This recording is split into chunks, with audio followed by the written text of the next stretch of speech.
Welcome to Dark Knight Films Reviews and another Hammer Productions night. Tonight, I will be reviewing 10 Seconds to Hell, released in 1959, directed by Robert Aldrich, from a script written by Aldrich and Teddy Sherman, based on the novel The Phoenix by Lawrence P. Bachman, starring Jack Palance, Jeff Chandler, Martine Carroll, Robert Cornthwaite, Virginia Baker, Richard Wattis, Wesley Addy, Dave Willock, and James Goodwin. Now, I was very surprised that this was directed by Robert Aldrich. I mean, you would not expect the director of Whatever Happened to Baby Jane, The Dirty Dozen, Longest Yard, Apache, Veracruz, hell, even The Frisco Kid, to be directing a Hammer film. So, yeah, when I saw his name on this, I was like, wait a minute, I recognize that name. And then when I looked it up, I was like, oh, shit. That's a lot of credentials there, and there's more that I didn't even name that he's done. So, man, that is quite an accomplishment for Hammer to have gotten him to direct one of their films. And look who he got in it. I mean, Jack Palance and Jeff Chandler are in this thing. I wish Jack Palance would have done more Hammer films. This is the only one, to my knowledge, that he ever did. And that's a shame. I would have loved to have seen Jack Palance playing one of the horror ones, or, thriller films from Hammer. Would have been really cool. This one is kind of a war film, but it's not the kind of war film that you're expecting. When you go into this film, you are thinking this is going to be a straight-up war film. It takes place after World War II, in which these German POWs are coming back to Berlin, and they've accepted a job to disarm Allied bombs that are scattered around Berlin that haven't gone off. And they have to go around doing this dangerous job of disarming these bombs. And I like Jeff Chandler as an actor, but his character of Carl Wirtz is, man, he makes an arrangement with all of his men that are helping him in this job that they're doing. He makes an arrangement with them that if any of them die doing the job, one of the bombs, they're trying to disarm, blows up on them, kills them, they put up all their money, their income that they're making off of this, they put it up so that any of the survivors will take their piece too and everything. And it's like, okay. But as the movie progresses, it just becomes a matter of,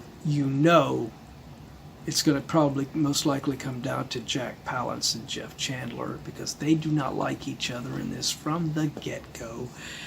Jack Palance's Eric is much more of a cool character and actually cares about his fellow teammates in this, whereas Jeff Chandler's Carl is just a complete douche and doesn't really care about anybody but himself.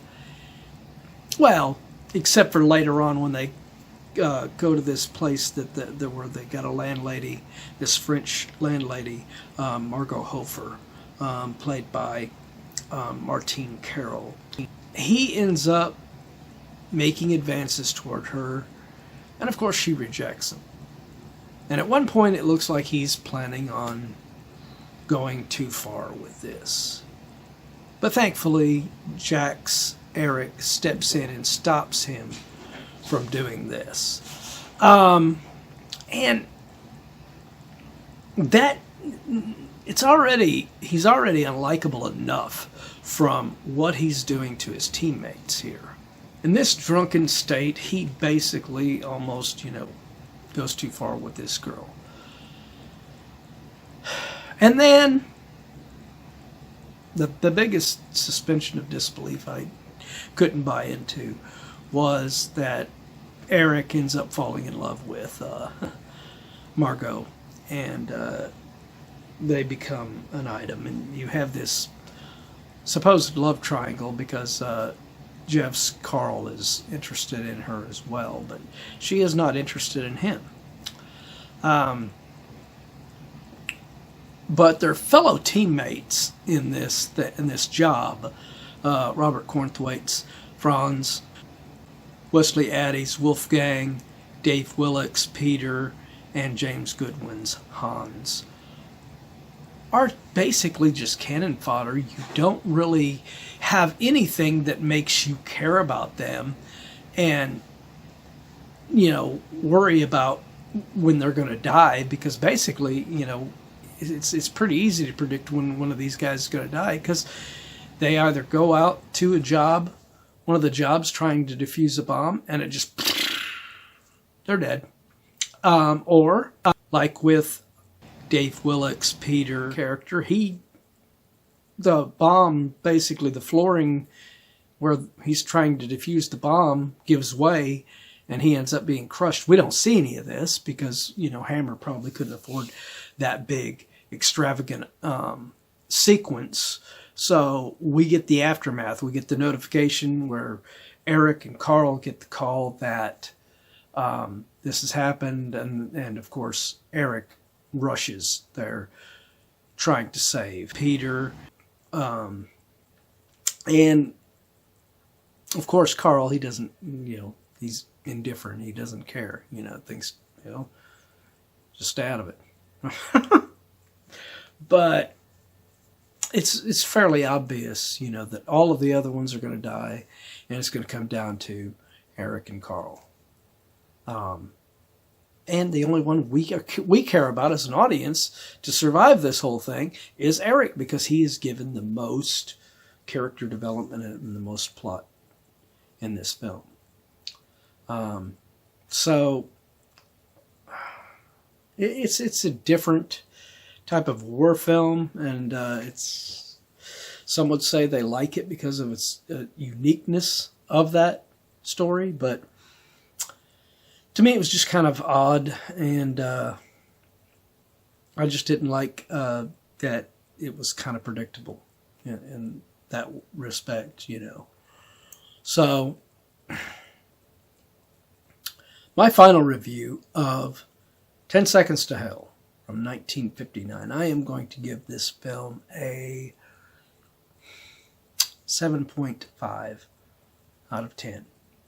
It's not a bad film. It's very well directed by Robert Aldrich, but it's what you expect from him. I mean, he directs it really well. He directs the film really well. It's just the script was a bit lacking. But have you seen this film? Do you agree with my review? Do you disagree? Let me know in those comments down below. And, as usual, if you enjoyed this video, do not forget to like, share, and subscribe. And don't forget to click that bell icon so you can be notified about future videos just like this one. And while you're by the subscribe button, click that join button and become a Dark Knight fan.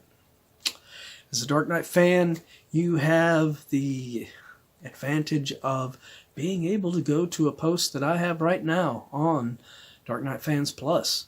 And as a member, you can go on there and put up your own review that you want me to do, whether it's a movie, whether it's a TV show, whether it's a ranking video.